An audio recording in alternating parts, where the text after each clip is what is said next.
I already reviewed the counterpart, or actually the smaller part of the Storm 10, where these devices are overall nice quality, so is it something you should consider. They have a very small overall form factor. Where the previous model was super small, this one is slightly bigger and makes it more comfortable, I think actually for just daily usage.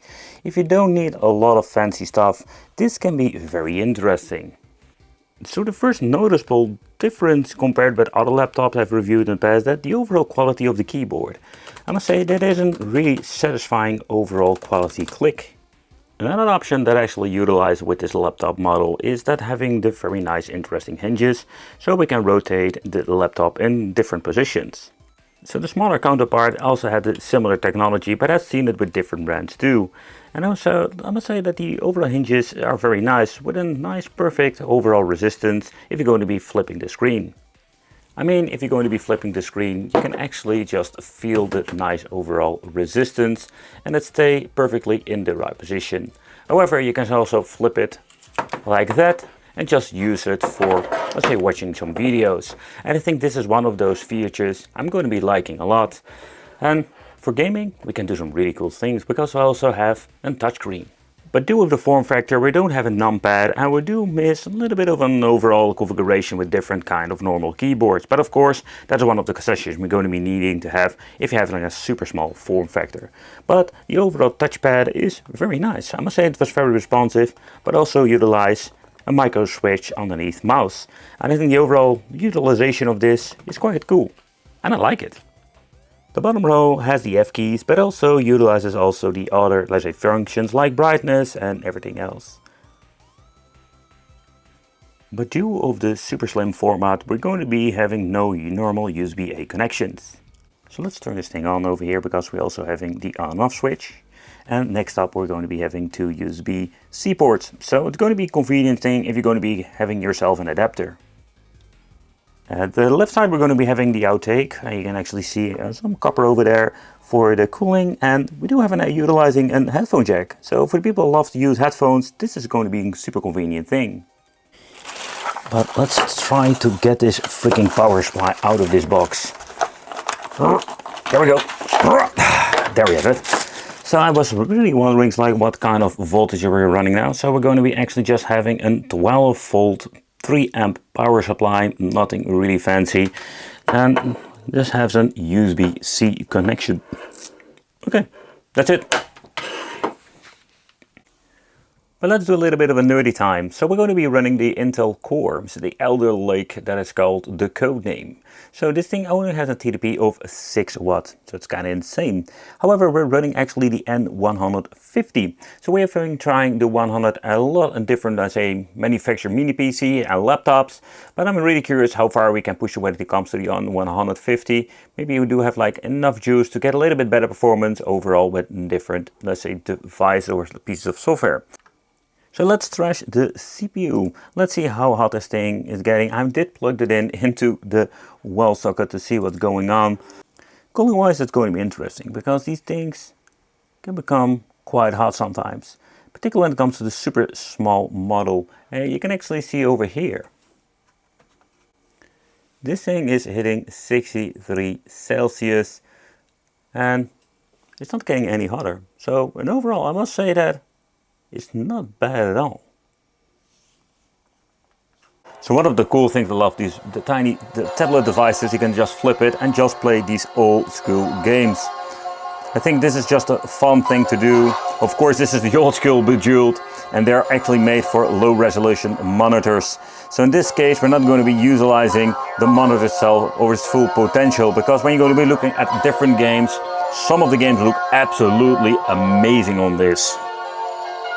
And audio wise, this is absolutely sounding really great.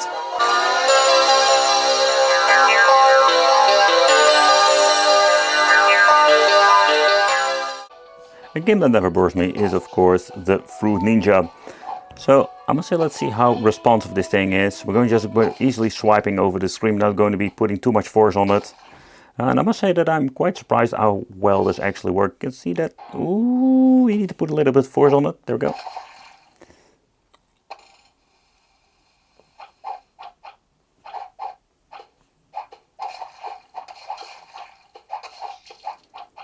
But so far it's quite responsive when it comes to the overall, let's say, fun factor.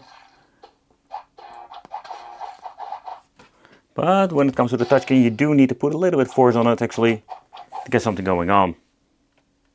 But when it comes to the colors and just the resolution of the display, this looks absolutely amazing. And I think that's one of the cool features you see with these tiny tablets, or at least laptop tablet thingies.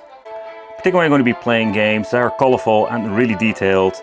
I must say this is really important. I'm going to have a good display, but also the sharpness is important. With the simple reason, if you don't have this, it's going to be very, let's say, difficult and very tiring for your eyes to actually look at it, because the screen is quite tiny.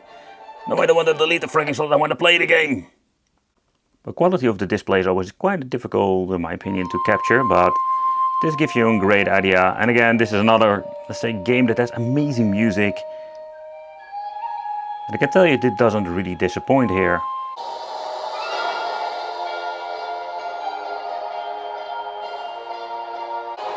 Another thing is like how sensitive, but how accurate actually it is. Because everything is so freaking tiny now. So you need to get like a very good, let's say, overall touch. It is actually multi-touch, of course, but the thing is, I just wanted to see how it actually plays. I've been putting it on the fantastic graphics. So I do notice with the N150 we do have like quite a long loading times. But so far I don't notice any problems whatsoever.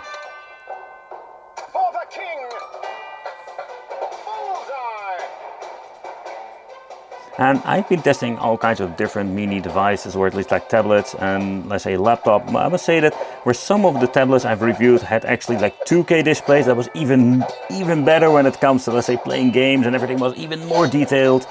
But this doesn't really disappoint whatsoever. So full HD with just every setting set to high. Yeah, we can actually play some Cuphead and many different games. But let's get into it. Let's have some fun.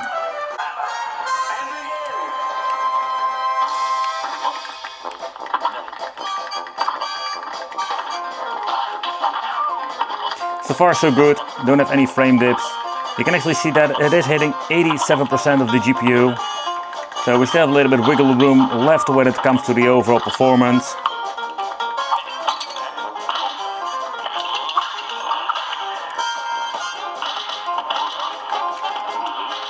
So far so good, but let's move to something else. Let's see how the other games are running. So far I actually started to just play a couple of these indie games, and so far I don't notice any problems. Cuphead was quite demanding when it comes to the overall performance, where we're hitting like 80 plus, let's say, percentage used for the GPU.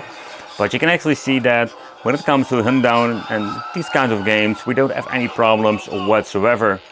It works quite well actually. There's no way to actually increase, let's say, any, let's say, resolution or craziness, so in that case we cannot push this thing further.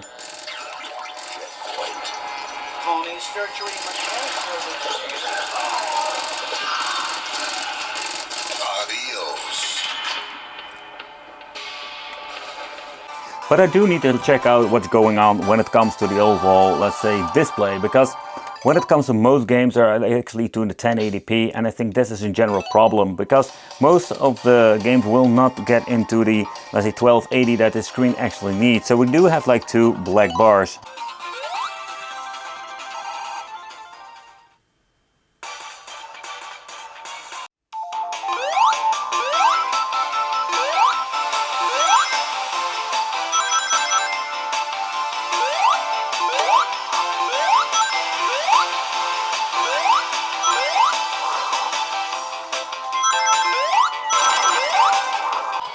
But how about if you're going to be adding a really difficult game to play that is absolutely GPU hungry? The onboard is not good enough, so we're going to be putting in a mix of high graphics, and the more demanding like particles have been set to low. You can actually see now on the full resolution with 920 with 1280 that we're going to be having a tiny, I think it's like not windowed mode, but we're going to be having this very interesting and also annoying white line. So we're going to be fixing that part, but also let's get into the settings. Let's go to the graphics part. And let's set this all to low, or at least if we can even put it on low. That is the lowest setting. Everything to low. So in this case, let's put this on borderless. where we can play a lot of simple two-dimensional indie games, this is going to be absolutely challenging. I did put it on the right resolution so we don't have the black bars at this point. So we can lower it to the normal resolution, or at least like the 1080p with black bars, and maybe get a little bit better performance, but I think it's going to be having like a couple of frames.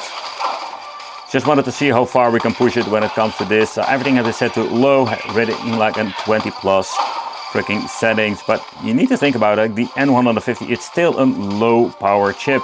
It's absolutely crazy to see how far we can push this. And also try this, let's say, on higher end, let's say AMD Ryzen with a 780M onboard chip. That is almost close getting to the, I think it's called the GTX 6050 of NVIDIA. And that is finally getting some overall good performance on high, and of course low it can run full speed. But think about it, this is just like a game that actually needed a dedicated GPU, and we're just playing with an onboard. It's absolutely insane. But what we can do, like it's hitting 18 frames per second, so that's not going to be playable. So let's go all the way to 1280. Let's see what's going on with this.